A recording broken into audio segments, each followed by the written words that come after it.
See, like, you tune in to see stuff like that.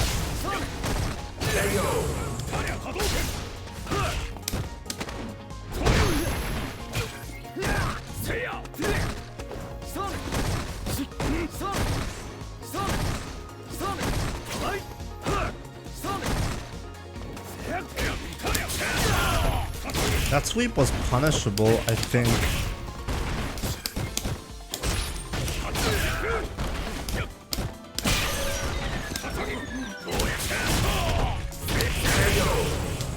Debating a DP.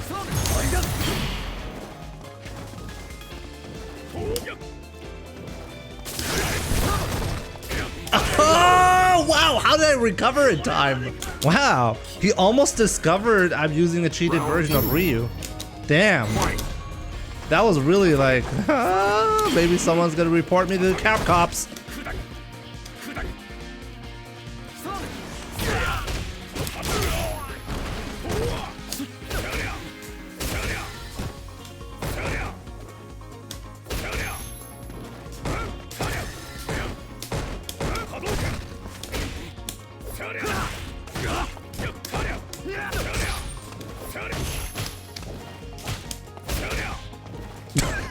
How am I getting?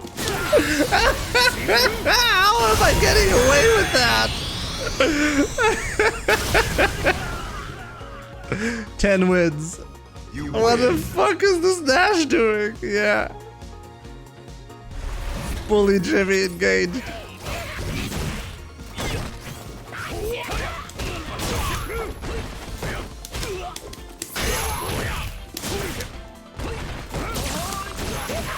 Don't do that against me.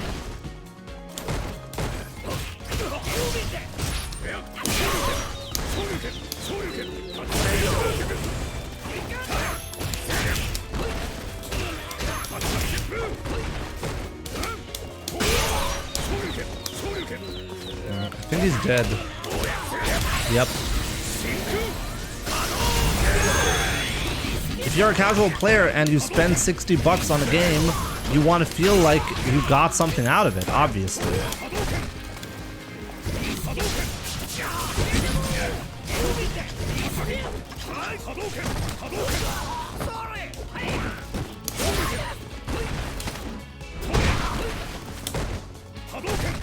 Oh, I didn't mean to do that.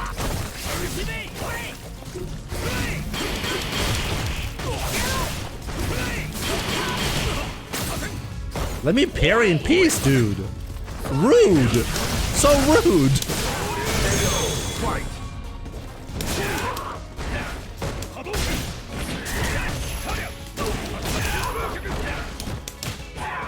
Like, this is phenomenally fucked up. Like, it's so laggy.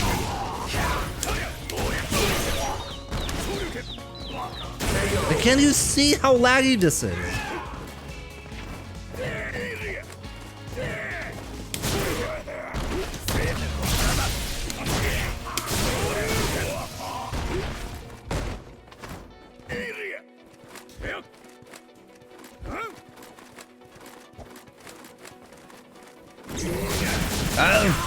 I throw one fireball. How? Just how?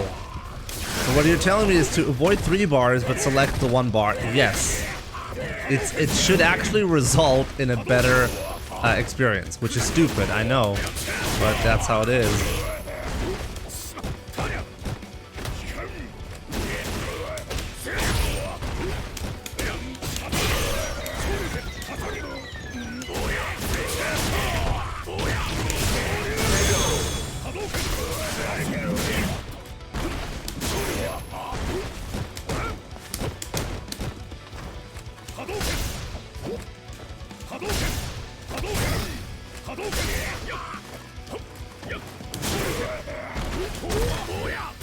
Uh-oh.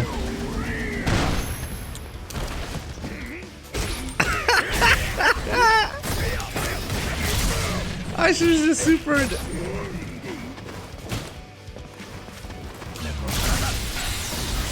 That's not gonna work. Ah, it is! I got him. You see that? I avoided a mix-up just by not quick rising.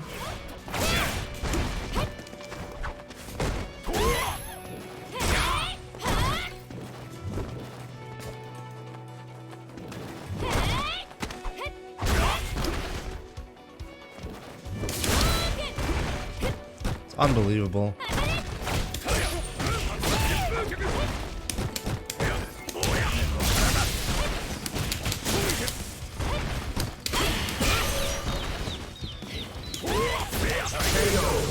What does Oki mean? Oki is short for okie dokie, and it's used when you're talking about the situation where you're acknowledging a good read of your opponent. By the way, the Oki stuff was a joke, okay? I really hope that was obvious. It's short for Oki Zeme. That's Japanese, and it's basically the situation when people talk about Oki, they're talking about pressure on wake up. So when someone says, oh, this move gives you Oki, they mean this move puts you in a situation where your opponent is in a knockdown state and you're very close to them. For example, EX Shoryuken of Ryu doesn't give you any Oki, but Light Shoryuken does give you at least some Oki, or Tatsu. Let's say Tatsu. Light Tatsu gives you perfect Oki.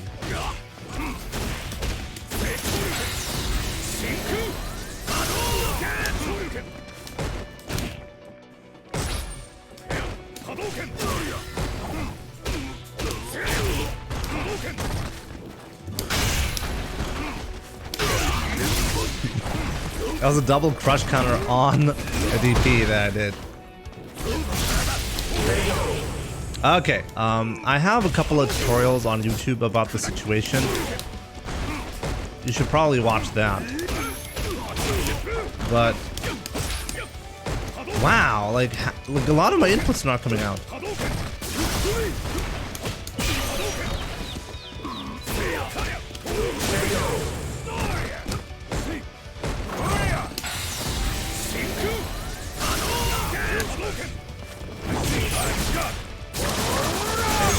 Okay, like that's just crazy.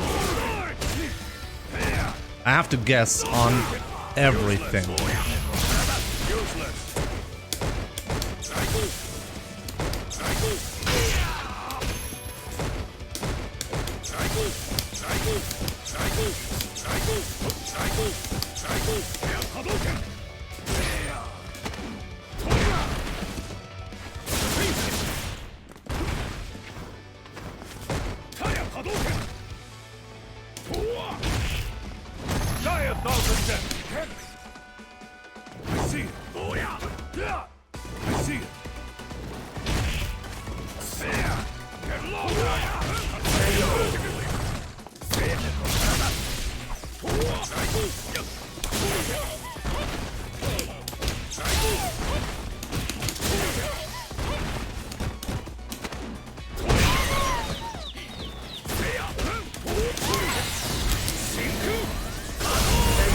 I have Takamura on my side of the bracket. That's gonna make things a little bit difficult, but I'm gonna try my best.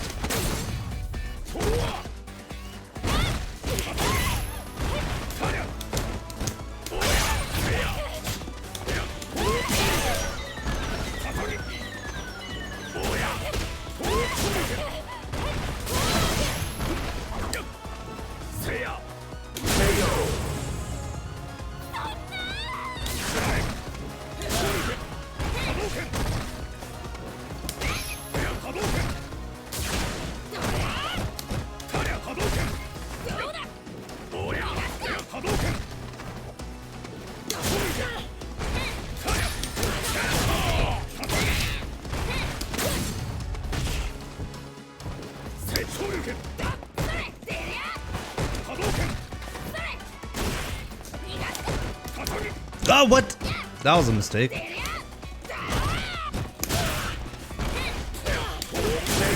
Wow, that was way too easy. What happened to this guy?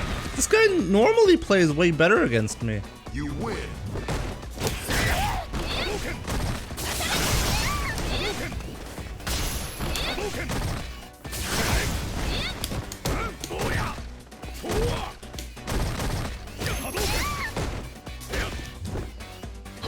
See, I tried to counter confirm, but it was not in range.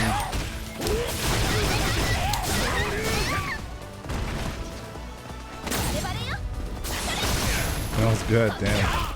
Oh my god. Giving him some chances here.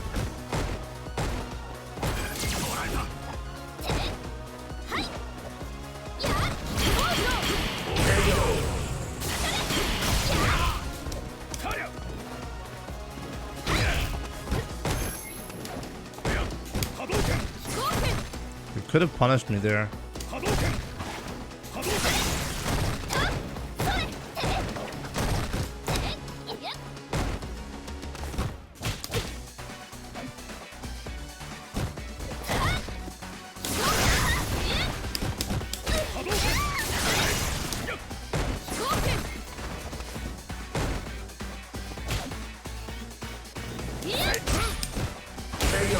Ah, come on! Like, did you see that defense? Come on! I'm unsure on when to do a quick rise or a back roll. So here's the thing.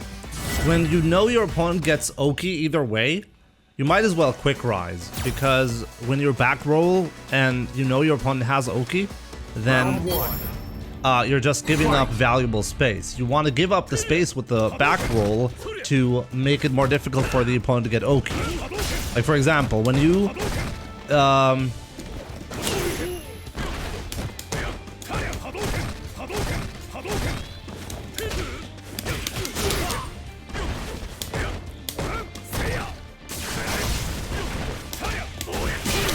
so when you get anti-air, for example, you wanna I mean, you kind of have to have a read. That's the problem. If you quick rise, your opponent cannot double dash, for example, right? So pay attention to how they chase you down.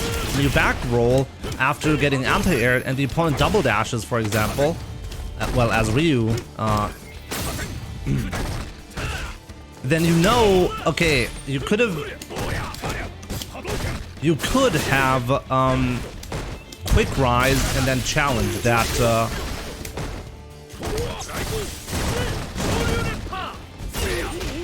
Oh wow, I'm terrible at this.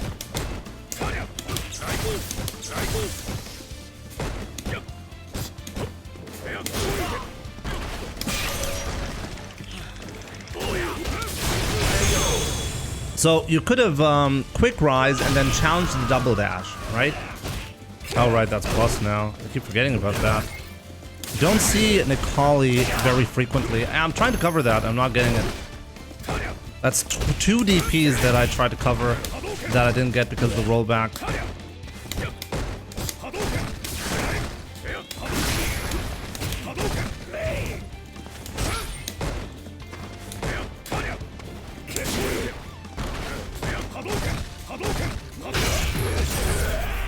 Can't throw fireballs from full screen away.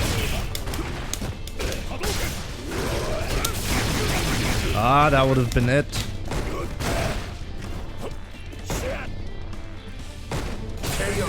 Okay. This was stupid though. Yeah, Xenon. EX Donkey Kick into DP would have killed there, so that was a mistake.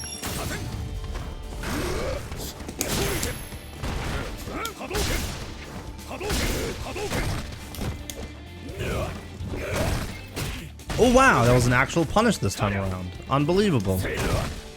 I didn't know you could get those.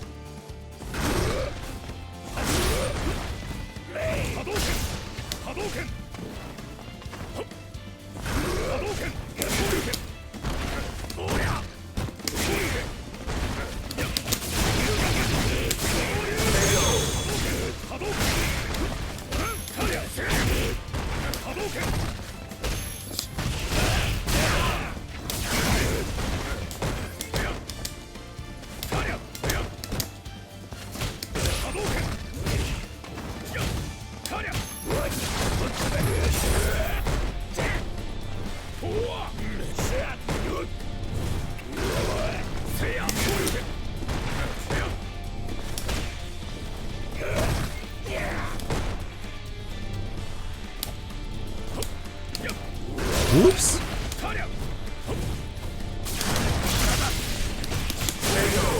How come I have to wake up early and shovel animal poop while you get to stay at home and play on the computer all day? Oh, trust me, I have to shovel animal poop as well. You're not the only one, Steaming Pie. Not just animal poop. Not just animal poop. I have a son, right? Here's the thing. Unlike me, Steaming Pie, I'm pretty sure you don't sit at like 1 a.m. on your computer working. So there's that. Yeah, Steaming Pie. I'm well aware you're just joking. But still, I feel like people, like in general, people have the wrong idea about streaming as a job. They think all you're doing is turning on a camera and playing video games all day long. Reality is really different, and those who actually do this as a job know that. I do streaming full-time. I'm a software developer, technically. I studied computational linguistics at university. I do write a lot of code actually still, but well, that's my hobby actually. Doing software development, that's a hobby. But streaming and making YouTube videos is my job. Cue Leffen Twitter trash tweet.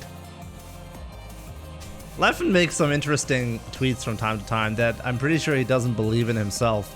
Like, Illusion, you're probably talking about the tweet about how, like,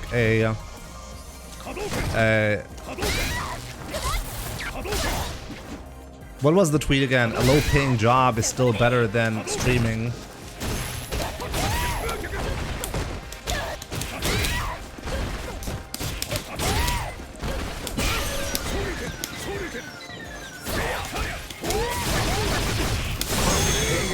I'd rather stream all day and do video editing and all that stuff than work a shitty 9-to-5 job. It depends on the job, I guess.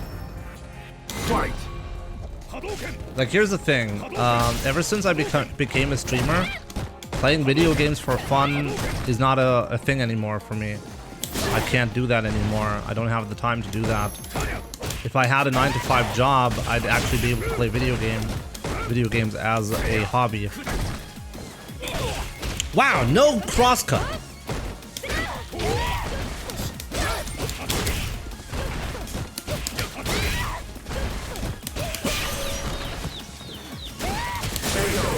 Yeah, I mean, if you do jobs that are heavy on your body, obviously, like, there are obviously bad jobs, right? I'm just saying that just because you're working a 9-to-5 job does not necessarily mean, like, it's guaranteed to be worse in every aspect than streaming. It's really like the calculation is, and what has always been. Wow, I'm terrible at this.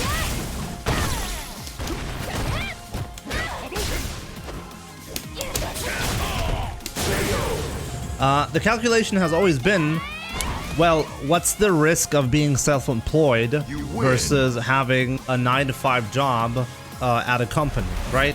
Because that's it. It's not about being a streamer. It's about being self-employed. So the difference is you're taking a risk, right? You're dependent on your own work to actually, well, drive in enough income for you to survive. And depending on what you chose to do, this can be kind of rough.